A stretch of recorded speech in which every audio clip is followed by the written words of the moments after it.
بسم الله الحمد لله والصلاة والسلام على رسول الله وعلى آله وأصحابه حزب الله وعلينا عباد الله أما بعد فقد قال الله تعالى في القرآن العظيم والفرقان المجيد أعوذ بالله من الشيطان الرجيم بسم الله الرحمن الرحيم سبحانك لا علم لنا إلا ما علمتنا إنك أنت العليم الحكيم صدق الله العلي العظيم وقال رسول الله صلى الله عليه وسلم ليس الشديد بالسرعة وإنما الشديد من يملك نفسه وصدق رسوله النبي الكريم ونحن على ذلك من الشاهدين. கண்ணியத்திற்கும் பெருமதிப்பிற்கும் அல்லாஹ்வின் நல்லடியார்களே,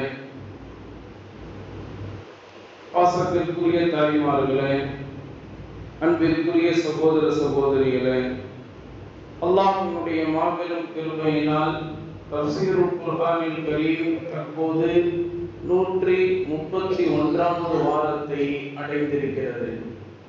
இதுவரையிலும் சூரா பக்ராவினுடைய 248 வசனங்கள் வரை உண்டான விரிவுரை விளக்கங்களை நாம் கடந்த வாரம் வரைக்கும் நாம் பார்த்து வந்தோம். இந்த வாரம் சூரா பக்ராவினுடைய 249, 250, 251, 252 ஆகிய 4 வசனங்களுக்குண்டான விரிவுரை விளக்கத்தை நாம் பார்க்க இருக்கின்றோம். அல்லாஹ் தஆலா கடந்த வசனத்தில் நாம் ஆரம்பித்த அந்த ஒரு வரலாற்று சம்பவத்தினுடைய முடிவைத்தான் இந்த 4 வசனங்களில் அல்லாஹ் தஆலா குறிப்பிடுகிறார். கடந்த வசனத்தில் அல்லாஹ் கூறிய இந்த விஷயம் என்னவென்று சொன்னால், அல்லாஹ்வின் புறத்திலிருந்து ஒரு இறை தூதரை பனு இஸ்ரவேலர்கள் என்று சொல்லப்படக்கூடிய நபி யாக்கூப் அலைஹிஸ்ஸலாத்து வஸலாம் அவருடைய சந்ததியினர்களை அவருடைய பிள்ளைகளின் மூலமாக உருவான அந்த சந்ததிகளுக்கு அல்லாஹ் தஆலா ஒரு இறை தூதரான நபி இஸ்மாயில் அலைஹிஸ்ஸலாத்து வஸலாம் அவர்களை உருவாக்கி தந்திருந்தார். அதுபோல அவர்களை வாழ்க்கையில் வழி நடத்த தாலூத் என்ற அரசரை அல்லாஹ் தஆலா தேர்ந்தெடுத்து தந்திருந்தார். அந்த தாலூத் என்ற அரசர் சம்பந்தமாகத்தான் கடந்த 4 வசனங்களாக அல்லாஹ் தஆலா சொல்லி காட்டிக் கொண்டு இருக்கிறார். பனு இஸ்ரவேலர்கள் கேட்டார்கள், இதுவரையிலும் எங்களுடைய சந்ததியினர்களில் தான் நபிமார்கள், ரசூல்மார்கள், அதுபோல அரசர்கள் எல்லாம் வந்தார்கள். அந்த வகையில் நபி யாக்கூப் அலைஹிஸ்ஸலாத்து வஸலாம் அவர்களுடைய மூத்த மகனான முதல் மகனான யகூதா அவருடைய சந்ததிகள் தான் அரசர்களாக இருந்தவர்கள். நபி யாக்கூப் அலைஹிஸ்ஸலாத்து வஸலாம் அவர்களுடைய 3வது பிள்ளையான லாவி என்பவருடைய சந்ததியினர்களில் தான் அல்லாஹ் தஆலா நிறைய நபிமார்களை, ரசூல்மார்களை உருவாக்கி இருந்தார். இதுதான் வழக்கம்.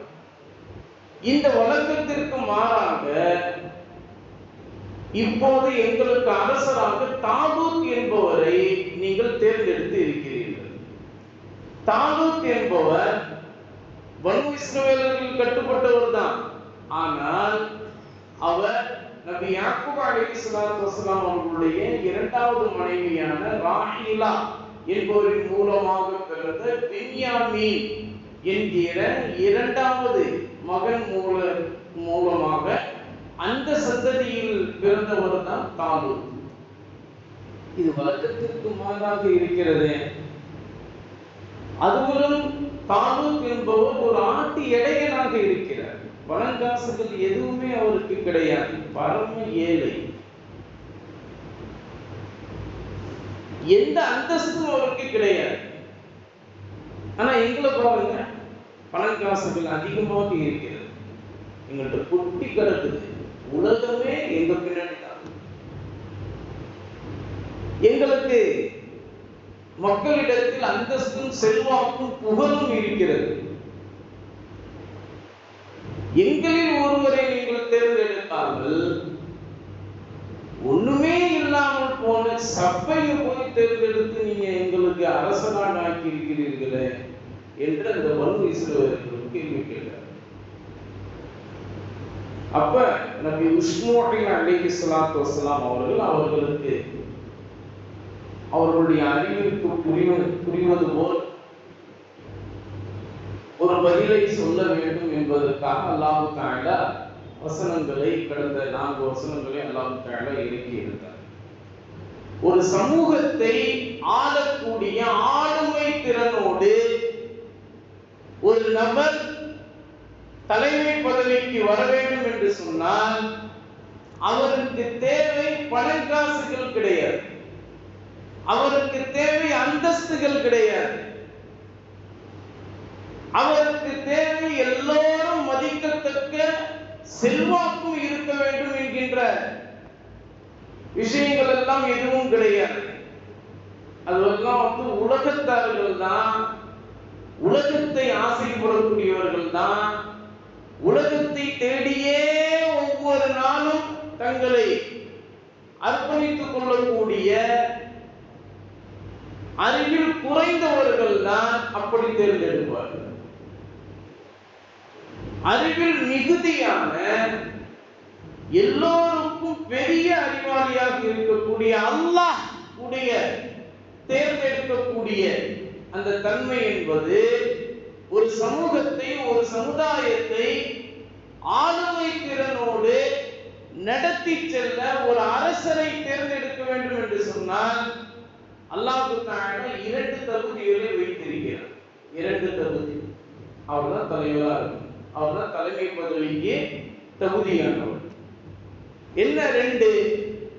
வஸாதஹு பஸ்தன் ஃபில் இல்மி வல் ஜிஸ்ம் என்று அல்லாஹ் தஆலா சொல்லி காட்டுகிறார். நான் எதுக்கு தெரியுமா தாலூத்தை தேர்ந்தெடுத்தேன்? அந்த தாலூத் தான் அறிவிலும் சிந்தனையிலும் சிறந்த மனிதர், சிறந்த அறிவு பெற்றவர். எந்த ஒரு விஷயத்தையும் அறிவுக்கு மாறாக அவர் செய்ய மாட்டார். அறிவுகட்டத்தனமான செயல்கள் எல்லாம் அவர் இடத்தில் இருக்காது. மூர்க்கத்தனமான, மூடத்தனமான செயல்கள் எல்லாம், நடவடிக்கைகள் எல்லாம் ஒரு இடத்தில் இருக்காது. எதை செய்தாலும் அவர் சிந்தித்து செயல்படக்கூடியவர். அதிலும் கூட எந்த ஒரு விஷயத்தையும் தூரநோக்கு சிந்தனையோடு பார்க்கக்கூடியவர். இப்போ உள்ள நேரத்துக்கு எது தேவையோ அது நடந்தா போதும் அப்படின்னு பார்க்க மாட்டார். பிற்காலத்துல இப்ப நம்ம இந்த செயலை செய்வதனால் என்ன விளைவு ஏற்படும் என்று தூரநோக்கு சிந்தனையோடு சமயோஜித புத்தியோடு செயல்படக்கூடிய ஒரு மனிதர் தான் தாலூத். ஒரு சமுதாயத்தை ஆளுமை திறனோடு நடத்தக்கூடிய தலைமை பதவியில் வகிக்கக்கூடிய ஒரு தலைவர் எப்படி இருக்கணும்னா, முதல் பண்பு சமயோஜித புத்தி உடையவரா இருக்கணும். ஒண்ணு வஸாதஹு பஸ்தன் ஃபில் இல்மி. இன்னொன்று வல் ஜிஸ்ம். அல்லாஹ் பாருங்க, குர்ஆனை நீங்க தெரிந்து பார்த்தீங்கன்னா ஃபில் இல்மியோட அல்லாஹ் தஆலா நிறுத்திட்டார். தலைமை பதவிக்கு இன்னொரு அந்தஸ்து அல்லாஹ் தஆலா சொல்றான். என்னன்னா வல் ஜிஸ்ம், நல்லா ஹைட்டா, நல்லா வெயிட்டா, கட்டு மஸ்தான மனிதரா, பார்க்கிறதுக்கு ஒரு கம்பீரமான தோற்றம் உடையவரா இருக்கணும். அதுதான் தலைமை பதவிக்கு ஏற்ற தகுதி. தலைமை பதவிக்கு ஏற்ற தகுதி ஹைட்டா, வெயிட்டா, கட்டு மஸ்தான உடம்புடையவரா, கம்பீரமான தோற்றம் உடையவரா இருக்கணும். அது அல்லாஹ் தஆலா ஒரு சில பேருக்கு தான் அல்லாஹ் தஆலா கொடுத்திருப்பாங்க. ஒரு கம்பீரமான தோற்றம், ஆள் ஒல்லியா இருந்தாலும் அவருடைய தோற்றம் கம்பீரமா இருக்கும். மற்றவங்க பார்க்கும்போது ஒரு கண்ணியம் கூடிய ஒரு பயம் இருக்கும். எப்படிங்க? கண்ணியம் கூடிய பயம் இருக்கும். இவன் நம்மளை சாமர்த்திடுவாங்க அப்படின்ற பயம் இல்லை. இவன் நம்மளை அடிச்சிருவாங்க, இவன் நம்மளை அடிச்சிருவாங்க, இவன் நம்மள்ட்ட கூட்டிட்டு போயிடுவான் அப்படிங்கிற பயம் இல்லை. கண்ணியம் கூடிய பயம் இருக்கும். கண்ணியம் கூடியப்பா என்ன மனிதர்ப்பா ஒரு வீரமான தோற்று ஒரு சபையில வந்து அவர் உட்கார்ந்தாருன்னா அந்த சபையே நிசப்தமா இருக்கும் அப்படின்னு சொல்லுவோம் இல்லையா? அந்த மாதிரி ஒரு தோற்றம் அல்லாஹ் ஒரு சில பேருக்கு தான் கொடுப்பான்.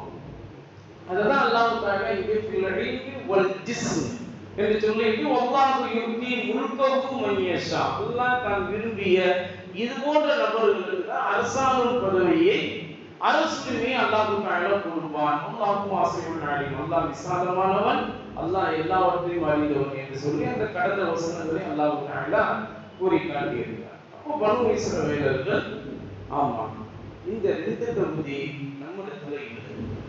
நம்மள்ட்ட பண காசுகள் இருக்குது, அந்தஸ்து இருக்குது, செல்வாக்கு இருக்குது, எல்லாம் இருக்குது.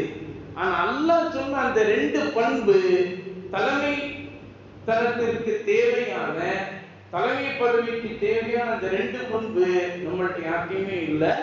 தாலூத்துட்டு தான் இருக்கு. தாலூத் கம்பீரமான தோற்றமுடைய மனிதரா இருக்கிறாரு, சிறந்த சிந்தனை பெற்ற அறிவாளியாக இருக்கிறாரு அப்படின்னு சொல்லி பனு இஸ்ரவேலர்கள் ஏற்றுக்கொண்டார்கள்.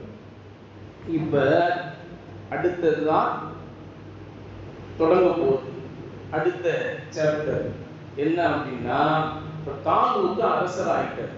தாலூத் அரசராயிட்டார் அல்லாஹ்வினுடைய கட்டளையினால். நபி இஸ்மாயில் அலைஹிஸ்ஸலாத்து வஸ்ஸலாம் அவர்கள் அந்த பனு இஸ்ரவேலர்களுக்கு இறை தூதராக இருக்கிறார்.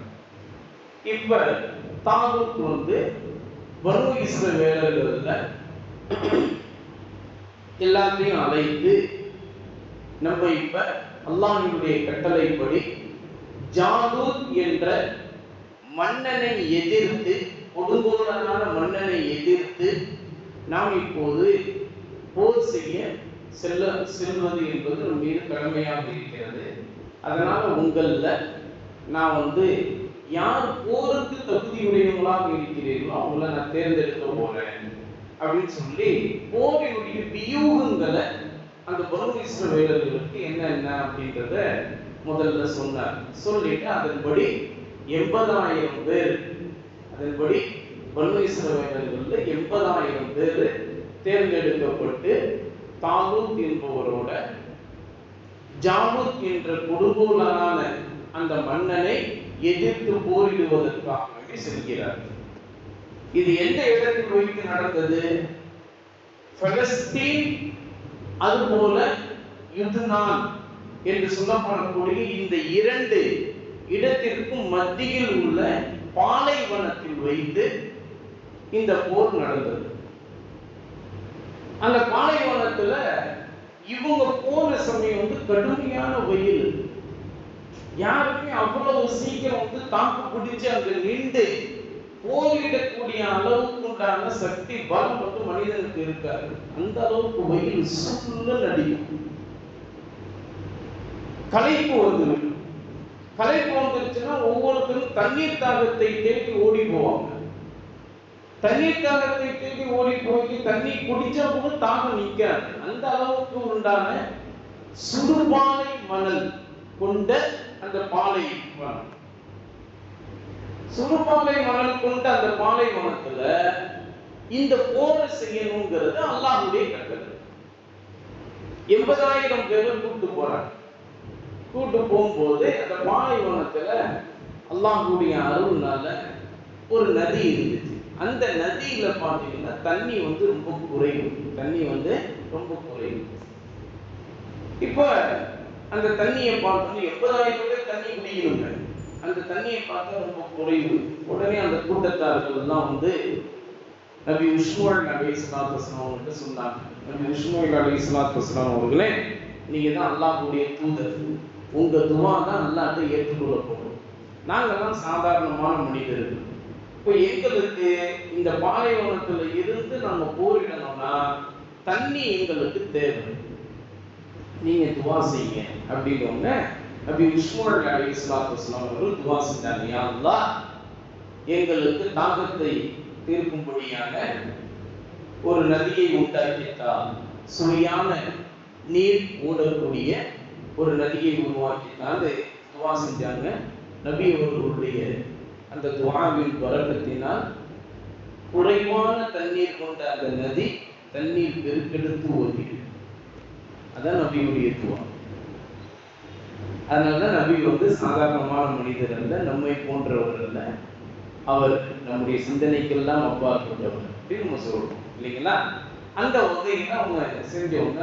ஆனா பல ஒரு நிபந்தனை வச்சிருக்காங்க. என்னன்னா, எல்லாம் பாருங்க, எவ்வளவு ஒரு நுணுக்கமாக ஒரு போரை நடத்த வேண்டும், அந்த போர்ல எப்படிப்பட்ட ஒரு வெற்றியை மக்களுக்கு தர வேண்டும் என்று அல்லாஹ் தஆலா வைத்திருந்தான் என்பதை இந்த போரினுடைய விஷயத்தில் நம்ம பார்க்கணும். இந்த சம்பவத்தில், வரலாற்று சம்பவத்தில் நிறைய வாழ்க்கைக்கு உண்டான படிப்பினைகள் நமக்கு நிறைய இருக்கு. இப்போ உள்ள காலகட்டத்துக்கு ரொம்ப தேவை. ஏன் தெரியுமா? நம்ம எதிர்நோக்கி நம்முடைய விரோதிகள், நம்முடைய எதிரிகள் எல்லாம் இன்றைக்கும் நம்முடைய பலஸ்தீன் மக்களை, காசாவில் வாழக்கூடிய மக்களை, லெபனானில் வாழக்கூடிய மக்களை, பலஸ்தீனில் வாழக்கூடிய மக்களை எல்லோரையும் அழித்துக் கொண்டிருக்கிறார். அதை எதிர்த்து அல்லாஹ் தஆலா ஒரு அதிபரை உண்டாக்கினார். அதுதான் ஈரானுடைய அதிபர் ஆயத்துல்லா குமைனி. அவர் அடிச்ச உடனே இப்ப அமைதியாகி இருக்கிறாங்க. இப்ப அல்லாஹ் இவங்களை நோக்கி ஒரு விஷயத்த, இவங்களுக்கு மேல ஒருத்தர் இருக்கிறாங்க அப்படிங்கறத அல்லாஹ் தஆலா உலகத்துக்கே காண்பித்து தந்து விட்டார் இல்லையா? அப்ப இதுவெல்லாம் 1400 ஆண்டுகளுக்கு முன்பே குர்ஆனில் அல்லாஹ் தஆலா அந்த விஷயத்தை சொல்லி காட்டியிருக்கிறார். அதைத்தான் இன்னைக்கும் ஆயத்துல்லா குமைனி ஈரானிய மன்னர் அவர் செய்து கொண்டிருக்கிறார். அந்த வகையில இப்ப இந்த சம்பவத்துல அல்லாஹ் தஆலா ஒரு நிபந்தனையை நபி இஸ்மாயில் அலைஹிஸ்ஸலாத்து வஸ்ஸலாம் அவங்க மூலமாக பனு இஸ்ரவேலர்களுக்கு தெரிவித்திருக்காங்க. என்னன்னா, சுவையான நீர் தான், தண்ணீர் நபி அவர்களுடைய துஆ பரக்கத்தினால பெருக்கெடுத்து ஓடுதுதான். ஆனா நீங்க அந்த நதியிலிருந்து 2 கைகள்னால அப்படி ஒரு சிறங்கை எடுத்து ஒரே தடவை தான் எடுத்து நீங்க புடிச்சிக்கணும். அதுல உங்களுடைய வாகனத்துக்கு உண்டான அந்த ஒட்டகமோ அல்லது குதிரையோ அதுக்கு நீங்க கொடுத்துக்கணும். அவ்வளவுதான். எப்படி அது? அவ்வளவு சுடுபாடை மணலாச்ச. ஒரு சிறுங்கையில எவ்வளவுங்க தண்ணி வந்துட போகுது? அதை தானும் குடிச்சிக்கணும், தன்னுடைய வாகன பிராணிக்கும் கொடுக்கணும்னா எப்படிங்க? யோசிச்சு பார்க்க முடியுமா? ஆனா அதுதான் அல்லாஹ்வுடைய கட்டளை. அதான் அற்புதம். நீ அவ்வளவு குடிச்சாலே உனக்கு உன்னுடைய தாகம் நின்றோம். அதுக்கு மேல உனக்கு தாகம் ஏற்படாது, உன்னுடைய வாகனத்துக்கு தாகம் ஏற்படாது. இது அல்லாஹ்வுடைய கட்டளை. அது எப்படி நடக்கும்? அதுதான் மனிதன் அறிவுக்கு அப்பாற்பட்ட விஷயம் தான் அல்லாஹ்வுடைய விஷயங்கள் இல்லைங்களா? மனித அறிவு எந்த இடத்துல போய் நிற்குமோ அந்த இடத்துல தான் அல்லாஹ்வுடைய அறிவு தொடங்குகிறது. மனித அறிவு அவ்வளவுதான். அதுக்கு மேல யூஸ் பண்ணாலும் எந்த ஒரு சிந்தனையாலும் விளங்க முடியாது. சுபூஹ் தொழுகை 2 ரக்காயத்து, லுஹர் தொழுகை 4 ரக்காயத்து, அஸர் தொழுகை 4 ரக்காயத்து, மக்ரிப் 3, இஷா 4. அதுதான் ஃபர்து இல்லைங்க. தொழுகை நன்மைக்குரிய செய்யுங்க. நான் சுபூஹ் தொழுகை 5 ரக்காயத்தை தொழுகிறேன், லுஹர் தொழுகை 8 ரக்காயத்தை தொழுகிறேன். தொழுகிறது நன்மை தானே அப்படின்னு நம்ம அறிவு சொல்லுது. நிறைய தொழுகணுண்டு. தொழுகிற முடியுமா? ஃபர்ல இல்ல. சுபூஹ் 2 தான், லுஹர் 4 தான், அஸர் 4 தான், மக்ரிப் 3 தான், இஷா 4 தான். அதுக்கு மேல தொழக்கூடாது. ஃபர்து அவ்வளவுதான் தொழுவோம். சுன்னத்து நஃபிலே எவ்வளவு வேண்டுமானாலும் தொழுது கொள்ளுங்க, அது உங்களுடைய விருப்பத்தை சார்ந்தது. ஃபர்துனா இவ்வளவுதான். ஏன்? அதுதான் அல்லாஹ் சொல்லியிருக்கான். அவ்வளவுதான், அதுக்கு மேல போகக்கூடாது. அதான் அல்லாஹ்வுடைய ஆற்றல். அல்லாஹ்விடத்துல போய் ஏன், எதற்கு, எப்படிலாம் கேள்வி கேட்கக்கூடாது. அந்த வகையில் உங்களுக்கு சொல்லப்பட்டுச்சு, அந்த நதியில ஓடக்கூடிய தண்ணிய நீ ஒரு சிறங்கையில எடுத்து நீயும் குடிச்சிக்கணும், உன்னுடைய வாகனத்துக்கும் வாகன பிராணிக்கும் நீ கொடுத்துக்கணும். அதிகமாக குடித்தீர்கள் என்றால் உங்களுக்கு போரில் செயல்படுவதற்குண்டான பலம் கிடைக்காது அப்படின்னு சொல்லப்பட்டுச்சு. இது கேட்கணுமா இல்லையா? அல்லாஹ்வுடைய கட்டளை தானே. இதுதான் வந்து உள்ளத்தினுடைய பலம். பனு இஸ்ரவேலர்களுக்கு 80,000 பேர் எல்லாரும் பார்த்தாங்க, நதியில தண்ணி குறைவா இருக்குது, அதிகமா ஓடணும்னு சொல்லிதானே நம்ம அல்லாஹ்ட்ட துஆ செய்ய சொல்லி நபி இஸ்மாயில் அலைஹிஸ்ஸலாத்து வஸலாம்கிட்ட சொன்னோம். இவர் என்ன ஒரு சிறகை தான் எடுத்து குடிக்கணும், அதையே உங்களுடைய வாகனத்துக்கு கொடுத்துக்கணுங்கிறாரு, இது எப்படி அப்படின்னு சொல்லி 313 பேரை தவிர 80,000 பேர்ல 313 பேரை தவிர மற்ற எல்லாருமே அதிகமா குடிச்சாங்க, அதிகமா தன்னுடைய வாகனங்களுக்கும் கொடுத்தாங்க. அதிகமா குடிச்சு அதிகமா தன்னுடைய வாகனங்களுக்கும் கொடுத்ததுனால எல்லாருமே ரொம்ப களைப்பாகி மயக்கப்பட்டு கீழே விழுந்தாங்க. வாகனங்களும் படுத்துருச்சு, ஒட்டகம் குதிரை எல்லாமே படுத்துருச்சு. சொன்னாங்க, இஸ்மாயில் அலைஹிஸ்ஸலாத்து வஸலாம் அவர்களே, நீங்களும் தாலூத்தும் யார் உங்க கூட இருக்கிறாங்களோ அவங்களோட போய் ஜாலூத்தை எதிர்த்து போரிட்டு வாங்க, எங்களை விட்டுருங்க, அவ்வளவுதான், நாங்க எங்களாலெல்லாம் சக்தி இல்லை அப்படின்ட்டாங்க. முடிஞ்சு போச்சு. அப்பதான் நபி இஸ்மாயில் அலைஹிஸ்ஸலாத்து வஸலாம் அவர்கள் சொன்னாங்க, அல்லாஹ்வுடைய அற்புதத்தை பாருங்க, யார் ஒரு சிறங்கை எடுத்து தானும் தன்னுடைய வாகன பிராணிக்கு மட்டும் கொடுத்தாங்களோ அத்தகைய 313 பேருக்கு மட்டும் அல்லாஹ் தஆலா அதிகமான பலத்தை கொடுத்தான். தாகமே அவர்களுக்கு அதுக்கப்புறம் ஏற்படவே இல்லையா. போர்ல போய் ஜாலூத்தை எதிர்த்து நின்று போரிட்டு அந்த 313 பேர்ல ஒருத்தர் தான் இளைஞர் நபி தாவூத் அலைஹிஸ்ஸலாத்து வஸலாம் அவர்கள். நபி தாவூத் அலைஹிஸ்ஸலாத்து வஸலாம் அவர்கள் தான் ஜாலூத்தை கொன்றார். அத அல்லாஹ் தஆலா இப்போ இந்த வசனத்துல சொல்லுவான், பக்கத்துல தாவூத் ஜாலூத், தாவூத் ஜாலூத்தை கொன்றார் அப்படின்னு. அப்ப நபி தாவூத் அலைஹிஸ்ஸலாத்து வஸலாம் அவர்களும் அப்ப நபியாக ஆக்கப்படுவதற்கு முன்பு, நபி தாவூத் அலைஹிஸ்ஸலாம் இளைஞரா இருக்கிறாங்க, அப்ப நபியாக ஆக்கப்படுவதற்கு முன்பு அவங்களும் போர்ல ஒரு தர கலந்து கொண்டு ஜாலூத்தை அவங்க தான் கொன்றார்கள். அதன் பிறகு நபி தாவூத் அலைஹிஸ்ஸலாத்து வஸலாம் அவங்களுக்கு 40 வயசான பிறகு அவங்கள நபியாக ஆக்கி அவங்களுக்கு எல்லா வேதங்களையும் கொடுத்து ஜபூர் வேதத்தெல்லாம் கொடுத்து அவங்களை கண்ணியப்படுத்தினதெல்லாம் அல்லாஹ் சொல்கிறார். இப்ப இந்த வசனத்துல நமக்கு கிடைக்கக்கூடிய ஒரு பிரயோஜனம், வாழ்க்கைக்கு உண்டான படிப்பினை என்ன அப்படின்னு கேட்டா, அல்லாஹ்வுடைய கட்டளை நம்முடைய அறிவுக்கு ஒத்து வரல என்று இருந்தா அந்த இடத்துல அல்லாஹ்வுடைய கட்டளைக்கு வழிபடணுமா நம்முடைய அறிவுக்கு வழிபடணும்?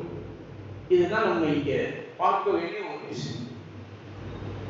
இன்னைக்கு உள்ள காலகட்டத்துல இந்த வசனத்தோடு சேர்ந்த ஒரு விஷயம்தான் ஏஐ என்று சொல்லப்படக்கூடிய ஆர்டிபிஷியல் இன்டெலிஜென்ஸ் என்று சொல்லப்படக்கூடிய நுண்ணறிவின் மூலமாக எதுவெல்லாம் உருவாக்க முடியாத அதுவெல்லாம் உருவாக்கி காட்டுறது, எதுவெல்லாம் இல்லையோ அதுவெல்லாம் அப்படியே உருவாக்கி காட்டுறது. ஈமானிற்கு மிகப்பெரிய ஒரு பாதிப்பு. இப்போ உள்ள அறிஞர்கள் மக்கள் உலமாக்கல் எல்லாருமே சொல்லக்கூடிய ராபிதத்துல் ஆலமில் இஸ்லாமில் அரபி என்று சொல்லப்படக்கூடிய அரபுலக தேசம் சவுதி அரசாங்கமே இதை பற்றிய விழிப்புணர்வை மக்களுக்கு நீங்க இனி கொடுத்து கொண்டே இருக்க வேண்டும், இனி கொடுத்து கொண்டே இருக்க வேண்டும். காரணம் என்னவென்று சொன்னால் இது ஈமானிற்கு மிகப்பெரிய ஒரு பாதிப்பை ஏற்படுத்தக்கூடியது. யாருமே செய்யாத ஒரு தப்பை செய்ததாக காட்டித்தரும் இந்த காட்சி ஏஐ மூலமாக எடுக்கப்பட்ட காட்சி.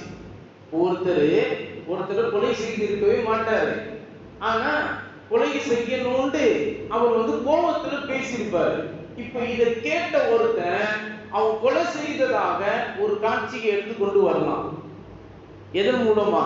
ஏஐ மூலமா, ஆர்டிபிஷியல் இன்டெலிஜென்ஸ் மூலமா அந்த நுண்ணறிவை பயன்படுத்தி கொண்டு வரலாம்.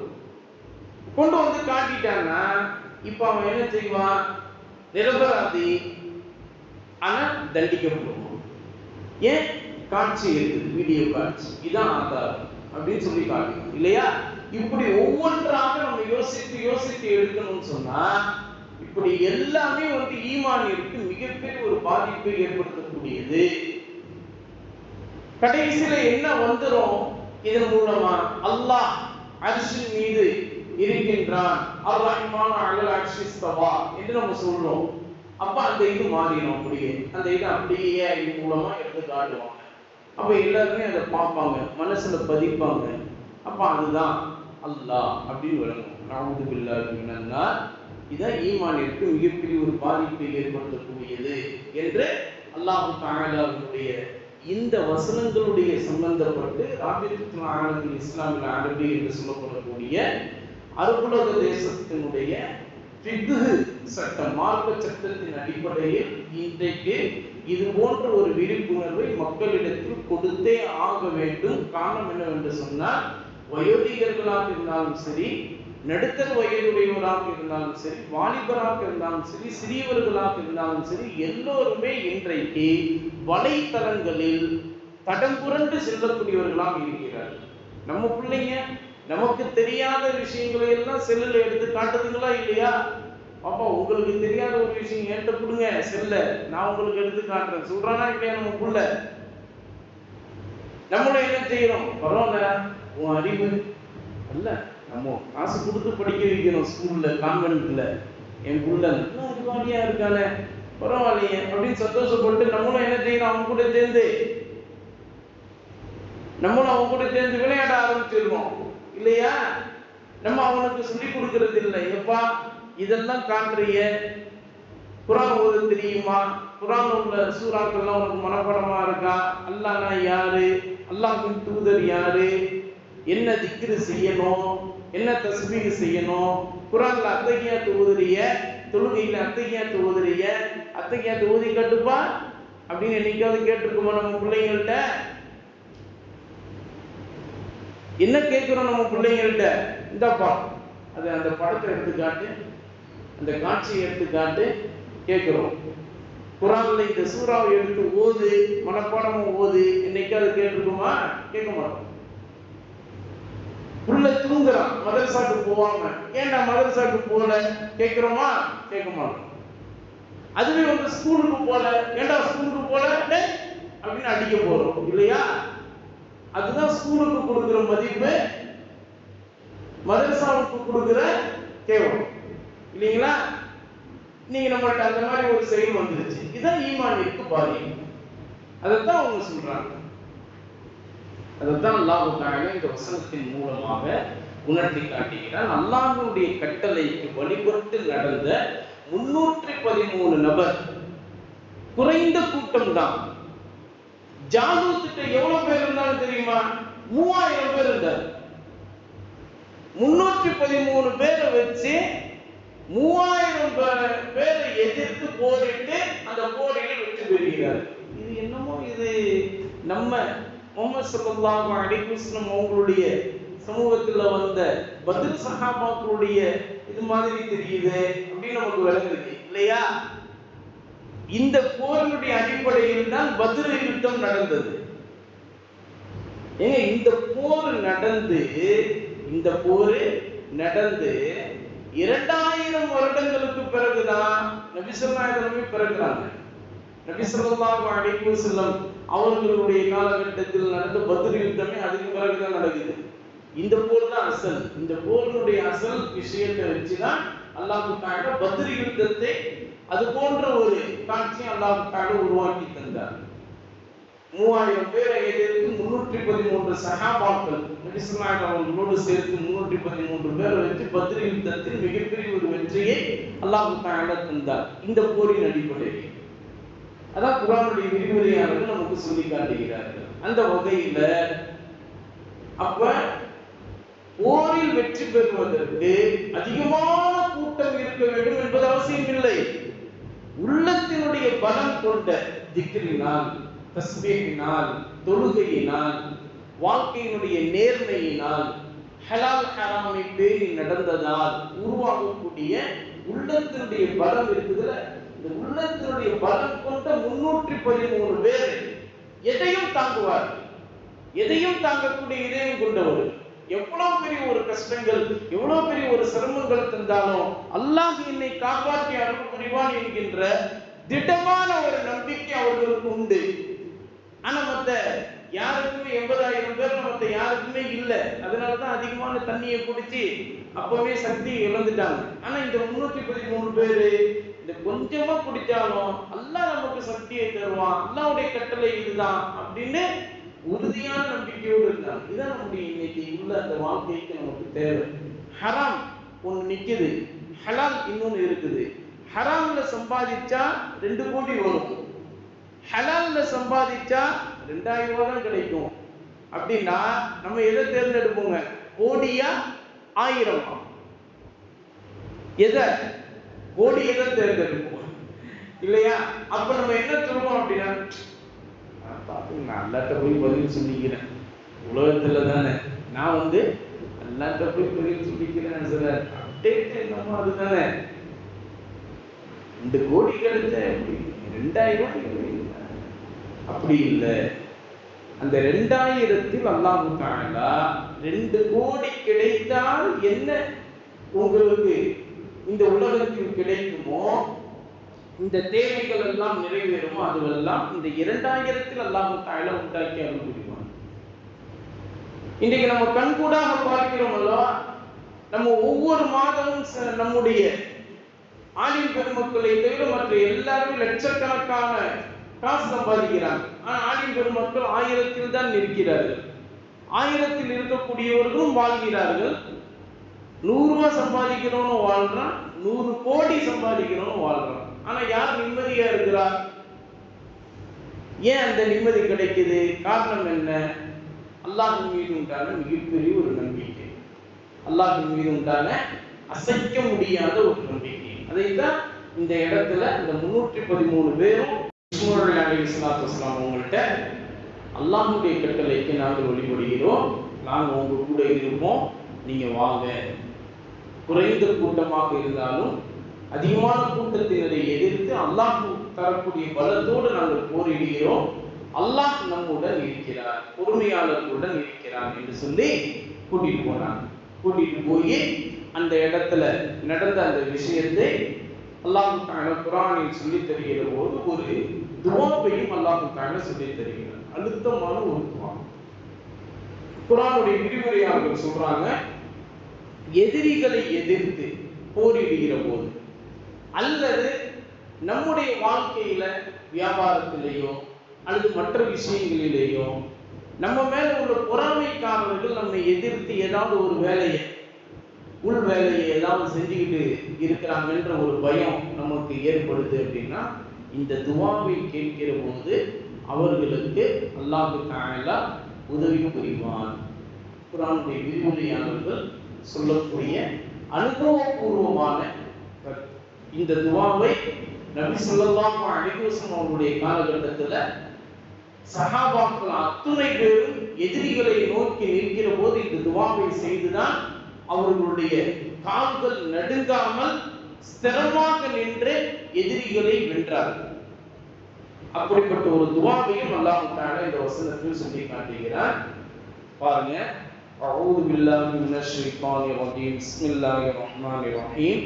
ஃபலம்மா ஃபஸல தாலூத் பில் ஜுனூதி, தாலூத் என்ற பனு இஸ்ரவேலர்களுடைய அரசர் தன்னுடைய படைகளோடு பயணம் புறப்பட்ட பொழுது, போருக்கான பயணம் புறப்பட்ட பொழுது, கால அவர் சொன்னார், இன்னல்லாஹ் நிச்சயமாக அல்லாஹ் தஆலா முபத்தலீக்கும் பிநஹரி, ஒரு நதியை கொண்டு உங்களை அல்லாஹ் தஆலா சோதிப்பான். அந்த சோதனையில் வெற்றி பெறக்கூடியவர்கள் யாருன்னா ஃபமன் ஷரிப மின்ஹு, யார் அந்த நதியிலிருந்து தண்ணீர் அதிகமாக குடித்து விடுகிறார்களோ அவர்கள் பலைச மின்னி, என்னை சார்ந்தவர் அல்ல. அப்படின்னா நான் அல்லாஹ்வுடைய ஆளு, நான் அல்லாஹ் வாலா. அப்ப என் கூட சேர்ந்தவங்க அப்ப அதிலிருந்து குறைவா தான் குடிக்கணும், அதிகமா குடிக்க கூடாது. அதிகமா குடிச்சவங்க பலைச மின்னி, என்னை சார்ந்தவர்கள் இல்லை. ஒமல்லம் யதஅன்ஹு, யார் அந்த தண்ணீரை குறைவாக குடித்து அதிகமாக குடிக்காமல் இருக்கின்றார்களோ அவங்க தான் மின்னி, அவங்க தான் என்னை சார்ந்தவர்கள். அந்த கூட்டத்தினர் தான் என்னை சார்ந்தவர்கள். அவங்களுக்கு தான் அல்லாஹ் தஆலாவுடைய புறத்திலிருந்து மிகப்பெரிய ஒரு பலம் கிடைக்கும். சரி, எவ்வளவு குடிக்கணும் அதை சொல்லணும்ல. அல்லாஹ் அதை சொல்றான், இல்லா மனிகதரஃப குர்ஃபதன் பியதிஹி. குர்ஆனுடைய விரிவுரையாளர்கள் சொல்றாங்க, குர்ஃபா அப்படின்னா ஒரு சிரங்கை அப்படின்னு அர்த்தம். குர்ஃபான ஒரு இரண்டு கைகளால் அப்படியே ஹவுதுல இருந்து நம்ம எடுக்கிறோம்ல தண்ணி, அதான் ஒரு சிரங்கை. இப்ப அதை சொல்றாங்க, இல்லா மனிகதரஃப குர்ஃபதன் பியதிஹி. எந்த ஒரு மனிதர் தன்னுடைய கை கொண்டு ஒரு சிரங்கை எடுத்து ஃபஷரிபு மின்ஹு, அதை தனக்கும் மற்றவங்க அதாவது தன்னுடைய பிராணிக்கும் கொடுத்து யார் இருக்கிறார்களோ அவர்கள் தான் என்னை சார்ந்தவர்கள் அப்படின்னு அல்லாஹ் தஆலா தெளிவா விளக்கமா சொல்லிட்டான். சொன்ன பிறகு எல்லா பள்ளிகளும் வேண்டும். அல்லாஹ்வுடைய கட்டளைக்கு அந்த 80,000 நபர்களில் ஒரு சில கூட்டத்தை தவிர மற்றவர்கள் எல்லோருமே அல்லாஹ்வுடைய கட்டளை மீறி விட்டார்கள். அந்த குறைந்த கூட்டம் தான் யாரு? குர்ஆனுடைய விரிவுரையாளர்கள் சொல்றாங்க 313 பேரு. ஃபலம்மா ஜாவஸஹு ஹுவ வல்லதீன ஆமனு மஅஹு. ஃபலம்மா ஜாவஸஹு ஹுவ, அந்த இடத்துல அந்த தண்ணீரை யார் அதிகமாக அளவு கடந்து குடித்தார்கள், ஜாவஸன அளவு கடந்து குடிக்கிறது, வல்லதீன ஆமனு மஅஹு அவர்களோடு ஈமான் கொண்டவர்களும் யார் அளவு கடந்து குடிச்சாங்களோ அவங்கலாம் காலு சொல்லி விட்டார்கள். என்ன சொன்னாங்க தெரியுமா? லா தாக்கத லனா அல் யௌம, எங்களுக்கு இன்றைய நாளில் எந்த பலனும் இல்லை. லா தாக்கத்தனா எந்த சக்தியும் இல்லை, நாங்க சக்தி இழந்தவங்களா ஆயிட்டோம், மயங்கிக்கிட்டே இருக்கிறோம்ப்பா. நாங்க போய் எதிரிக்கு முன்னாடி நின்று போரிட முடியுமா? எங்களுக்கே மயக்கம் வருதியா, களைப்பா இருக்குது, உங்களால உண்டு அப்படின்னு சொன்னாங்க. லா தாக்கத்தனல் யௌம பிஜாலூத் வ ஜுனூதிஹி, ஜாலூத்தையும் ஜாலூத்துடைய படையினரையும் எதிர்த்து போரிடுவதற்குண்டான பலம் எங்களுக்கு இன்றைய நாளில் இல்லை அப்படின்னு சொல்றாங்க. சொன்னோன்னே قال الذين يظنون انهم ملاقو الله, அவங்கள 313 பேர் யாரு அல்லாஹ்வை நாம் கட்டாயமாக நாளை மறுமையில் சந்திப்போம் என்கின்ற உறுதியோடு வாழ்ந்தார்களோ, இதான் மனபலம், உள்ளத்தினுடைய பலம். அதான் திக்ரினால உங்களுக்கு கிடைக்குது, தொழுகையினால உங்களுக்கு கிடைக்குது. தொழுகையில நீங்க கரெக்ட் ஆகிறீங்க, தஸ்பீஹ் திக்ர்ல கரெக்ட் ஆகிறீங்க, ஹலால் ஹராம பேணி வாழ்றதுல கரெக்டா நேர்மையாக இருக்கிறீங்க அப்படின்னு நம்ம சொல்றோம். அந்த அவங்களுக்கு தான் அந்த உறுதி கிடைக்கும். அப்படிப்பட்ட அல்லாஹ்வை நிச்சயமாக நாம் சந்திப்போம் என்று உறுதியோடு வாழ்ந்தார்களே, அந்த 313 பேர் தான் சொன்னார்கள். என்ன சொன்னாங்கன்னா, கம்மின் ஃபிஅத்தின் கலீலத்தின், நல்ல கவனிங்க, கம்மின் ஃபிஅத்தின் கலீலத்தின், எத்தனையோ குறைவான கூட்டத்தினர் கலபத் வெற்றி அடைந்து இருக்கிறார்கள், ஃபிஅத்தன் கஸீரத்தன் அதிகமான கூட்டத்தினரை வெற்றி அடைந்திருக்கிறார்கள். எப்படி? தன்னுடைய பலத்தை கொண்டா? இல்லைங்க, பிஇذنில்லாஹி, அல்லாஹ்வுடைய அனுமதியை கொண்டு. பாருங்க எவ்வளவு அழகான வார்த்தை. தான் எதிரிக்கு முன்னாடி நின்று போரிட்டு வெற்றி கிடைச்சாலும் அது யாரின் பக்கம் சேர்த்து விடுறாங்க? அல்லாஹ்வின் பக்கம் சேர்த்து விடுறாங்க. இப்ப நம்ம உழைப்புனால நம்ம சம்பாதிச்சு நம்ம மற்றவங்களுக்கு 100 ஏழைகளுக்கு நம்ம கொடுக்கிறோம், 100 அனாதைகளை வாழ வைக்கணும் அப்படின்னு இருந்தாலும், நான் தான் 100 அனாதைகளை வாழ வச்சேன்னு சொல்லாம, நான் அல்லாஹ்வுடைய கிருபையினால 100 அனாதைகளுக்கு நான் கொடுத்து உதவுங்க, அவங்கள நல்லபடியா வாழ வச்சு, இது அல்லாஹ்வுடைய கிருபை அப்படின்னு நம்ம சொல்லணும்ன்றதுதான் இந்த ஆயத்துடைய படிப்பினை. அதான் சொல்றாங்க, பிஇذنில்லாஹி, அல்லாஹ்வுடைய அனுமதியை கொண்டு எத்தனையோ குறைவான கூட்டத்தினர் அதிகமான கூட்டத்தினரை வென்றிருக்கிறார்கள். வல்லாஹு, காரணம் என்ன தெரியுமா? ஒரே விஷயம்தான், அல்லாஹ்வானவன் மஅஸ் ஸாபிரீன், பொறுமையாளர்களுடன் இருக்கிறான். பொறுமையாளர்கள் யாரு தெரியுமா? நம்ம நினைக்கிற மாதிரி எவ்வளவு அடிச்சாலும் தாங்குவான், அவன் தான் பொறுமை. அவங்க கிடையாது. வாழ்க்கையில சிரமங்கள் எவ்வளவுதான் இருந்தாலும் அதை சகித்து கொண்டு நல்ல உழைத்து சம்பாதித்து தன்னுடைய குடும்பத்தினரை காப்பாற்றுவதோடு மட்டுமல்லாம இந்த சமூகத்திற்கும் நம்ம பயன்பாடாக இருக்கணும்னு நினைக்கிறாங்க பாருங்க. அதான் அப்படி பொறுமையோடு சகித்து கொண்டு வாழக்கூடியவர்களோடு அல்லாஹ் இருக்கிறார். வல்லாஹு மஅஸ் ஸாபிரீன். சரி, இப்போ இதெல்லாம் முடிஞ்ச உடனே வலம்மா பரசு லிஜாலூத் வ ஜுனூதிஹி. இப்போ அந்த 313 பேரு ஜாலூத்தையும் ஜாலூத்துடைய படையினரையும் எதிர்த்து அவர்கள் புறப்பட்டு சென்ற பொழுது ஆலு, இங்கதான் நம்ம கவனிக்கணும், அந்த கூட்டத்தினர்கள் 313 பேரும் துவா செய்தார்கள். இந்த துவா மனப்பாடம் பண்ணி வச்சுக்கோங்க. ரப்பனா அஃப்ரிக் அலைனா ஸப்ரன் வ ஸப்பித் அக்தாமனா வன்சுர்னா அலல் கௌமில் காஃபிரீன். எங்க சொல்லுங்க பார்க்கலாம். ரப்பனா அஃப்ரிக் அலைனா ஸப்ரன் வ ஸப்பித் அக்தாமனா வன்சுர்னா அலல் கௌமில் காஃபிரீன். இதான் ஒரு வரி தான். இது கொஞ்சம் சொல்றது கொஞ்சம் இதா இருந்தாலும் ஒரு 2-3 தடவை சொல்லிட்டு அப்படியே மனப்பாடம் ஆயிடும். இப்போ அவங்க துவா செய்யறாங்க. காலு, அந்த கூட்டத்தினர்கள் துவா செய்யறாங்க. ரப்பனா, எங்களின் இறைவனே, அஃப்ரிக் அலைனா, எங்களுக்கு நீ வழங்குவாயாக, பிரத்யேகமாக நீ வழங்குவாயாக, ஸப்ரன், சகிக்கும் தன்மை, பொறுமையோடு இருக்கக்கூடிய சகிக்கும் தன்மையை எங்களுக்கு நீ வழங்குவாயாக. வஸப்பித் அக்தாமனா, எங்களின் கால்களை எதிரிகளுக்கு முன்னால் விரோதிகளுக்கு முன்னால் நிற்கிற போது எங்களுடைய கால்களை பலப்படுத்துவாயாக. எதிரிகள் எதிர்க்க வராங்களேன்னு சொல்லிட்டு நாங்க விரண்டு ஓடிடக்கூடாது. கோழைகளாக நாங்க என்ன செஞ்சிடக்கூடாது, பின்தங்கி ஓடிவிடக் கூடாது. எதிர்த்து நின்று போரிடணும். வாய் பார்த்துக்கணும் அப்படின்னு சொல்லி எதிர்த்து நின்று போரிடணும். எவ்வளவுதான் அடிச்சாலும் தாங்குவான்ற மாதிரி இருக்கக்கூடாது. என்ன செய்யணும்? எதிர்த்து போரிடணும். வஸப்பித் அக்தாமனா, எங்களின் கால்களை நிலைப்படுத்துவாயாக. வன்சுர்னா அலல் கௌமில் காஃபிரீன், இறை மறுப்பாளர்களான இந்த கூட்டத்தினருக்கு எதிராக யா அல்லாஹ் எங்களுக்கு நல்லுதவி செய்து எங்களுக்கு வெற்றியை தருவாயாக அப்படின்னு துவா செஞ்சாங்க. இப்ப இந்த துவால 4 பிரயோஜனங்கள் இருக்கிறது அப்படின்னு சொல்லி நம்முடைய குர்ஆனுடைய விரிவுரையாளர்கள் சொல்றாங்க. என்ன 4 பிரயோஜனம் அப்படின்னா, எப்பவுமே நமக்கு எதிராக செயல்படக்கூடிய, அது வியாபாரமா இருந்தாலும் சரி, தொழில்துறையாக இருந்தாலும் சரி, மற்ற எந்த விஷயங்களாக இருந்தாலும் சரி, முதல்ல பகைவர்களை ஏதாவது நம்ம போய் நிற்கும் போது அவங்க தாக்குனாங்கன்னு சொன்னா அதை சகித்துக் கொள்ளக்கூடிய பொறுமை நமக்கு வேணும். அதை சகித்துக் கொள்ளக்கூடிய பொறுமை நமக்கு வேணும். ஒரு அம்பு எய்கிறான் அப்படின்னா அந்த அம்பை நெஞ்சை நிமிர்த்து வாங்குறதுக்கு பார்க்கணும். அப்படி சகித்துக் கொள்ளக்கூடிய பொறுமை. அந்த அம்பை வாங்கிட்டு விரண்டோடிடக்கூடாது. 2வது விஷயம் என்னன்னா, கோழையாகி பின்வாங்கி ஓடிவிடக்கூடிய தன்மை இருக்கக்கூடாது.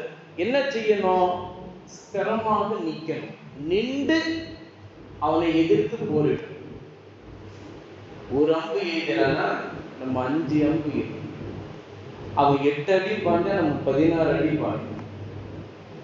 அப்ப அவனை எதிர்த்து போரிடக்கூடிய ஸ்திரம் வேணும். 3வது, விரோதிகளிடமிருந்து நம்ம அடிபணிந்து போய்விடக்கூடாது. இன்னைக்கு ஈரானிய மன்னர் அதைத்தான் செஞ்சார்.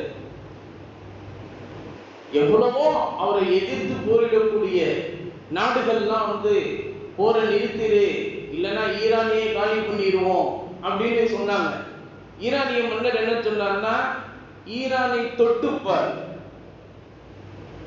அதுக்கப்புறம் நீ இருக்கவே மாட்டேன்னு சொன்னார். சொன்னாரா இல்லையா? நம்ம வரலாற்று நிதர்சனம் நம்ம பார்க்கிறோம். அது என்னன்னா, இந்த ஆயத்தினுடைய அடிப்படையில விரோதிகளிடமிருந்து நம்ம அடி வாங்கி அப்படியே இருந்து விடக்கூடாது. அவங்களை எதிர்த்து போராடி வெற்றி அடைய வேண்டும். 4வது, அந்த வெற்றியை யா அல்லாஹ் உன்புறத்திலிருந்து நீ கொடுப்பாயாக அப்படின்னு வாசனை. இப்போ இந்த 4 பலன்கள் தான் அல்லாஹ் தஆலா அந்த ஆயத்துல சொல்றான். ரப்பனா அஃப்ரிக் அலைனா ஸப்ரன் வ ஸப்பித் அக்தாமனா, வன்சுர்னா அலல் கௌமில் காஃபிர். 4 பிரயோஜனம்.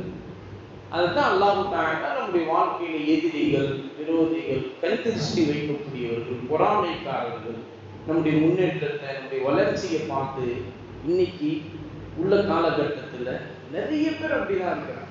நிறைய பேருடைய வளர்ச்சி பிடிக்கல. வளர்ச்சி பிடிக்காம பொறாமையின் காரணமாக அவங்கள எப்படியாவது அவங்கள கீழே தள்ளி விடணும் அப்படின்னு நினைக்கிறவங்கள உண்டான அந்த ஒரு மனம் கொண்டவர்கள் தான் இன்னைக்கு நிறைய இடங்கள்ல நம்ம பார்க்கணும். அதனாலதான் நம்ம ஆயத்துல் குர்சி ஓதிக்கங்க, அவுது கலிமாத்தில்லாஹி தாம்மாத்தி குல்லிஹாமின் ஷர்ரி மா ஹலக் ஓதிக்கங்க, பிஸ்மில்லாஹில்லதி லா யதுர்ரு மஅ இஸ்மிஹி ஷைஉன் ஃபில் அர்தி வலா ஃபிஸ் ஸமாஇ வஹுவ ஸமீஉல் அலீம் ஓதிக்கங்க. ரொம்ப அவனுடைய அடி வந்தாலும் அதை தாங்கக்கூடிய ஒரு சக்தியாவது இந்த துஆவின் மூலமா அல்லாஹ் தஆலா உங்களுக்கு கொடுத்துருவான் அப்படின்னு நம்ம சொல்றோம் இல்லையா? அதைத்தான் அல்லாஹ் தஆலா இந்த துஆவின் மூலமாக பிரயோஜனமாக தருகிறான் என்பதாக குர்ஆனுடைய விரிவுரையாளர்கள் சொல்லி காட்டுறாங்க. அதுக்கப்புறம் பாருங்க, இந்த துஆவை கேட்டாங்களா, கேட்டுட்டு எல்லாருமே போய் போர்ல நின்றாங்க. போர்ல நின்று என்ன ஆச்சு அவங்களுக்கு அப்படின்னா, ஃபஹஸமூஹும் பிஇذனில்லாஹி, அல்லாஹ்வுடைய அனுமதியை கொண்டு அந்த ஜாலூத் என்ற கொடுங்கோலனையும் ஜாலூத்துடைய படையினரையும் ஃபஹஸமூஹு, இந்த முஃமின்கள் தோற்கடித்தார்கள். இந்த முஃமின்கள் தோற்கடித்தார்கள். ஹஸமு அப்படின்னா எந்த அளவுக்கு அல்லாஹ் தஆலா சொல்றான் அப்படின்னா, சாதாரணமான தோல்வியை அவங்க சந்திக்க வைக்கல, மிகப்பெரிய தோல்வி. ஆளையே காலி பண்ணிட்டார். அல்லாஹ்வுடைய கட்டளைக்கு வழிபாடாதவர்கள் இந்த உலகத்துல வாழ்வதற்கு தகுதியே இல்லை என்று சொல்லி அவர்களை அழித்து விட்டார், வேரோடு பிடிக்கி விட்டார். அதான் அதனுடைய அர்த்தம். ஃபஹஸமூஹும் பிஇذனில்லாஹி, அல்லாஹ்வுடைய அனுமதியை கொண்டு அவர்களை தோற்கடித்தார்கள் என்று சொல்லி அல்லாஹ் தஆலா சொல்றான். சொன்னதோடு அல்லாஹ் தஆலா சொல்றான், பிரத்யேகமாக எடுத்து சொல்றான், வகதல தாவூது ஜாலூத். அந்த 313 பேர்ல ஒருத்தர் தான் நபி தாவூத் அலைஹிஸ்ஸலாத்து வஸலாம். அவங்க இளமையில இருந்தாங்க. இளைஞரான அந்த தாவூத் ஜாலூத் என்ற கொடுங்கோலனை கொன்றார்.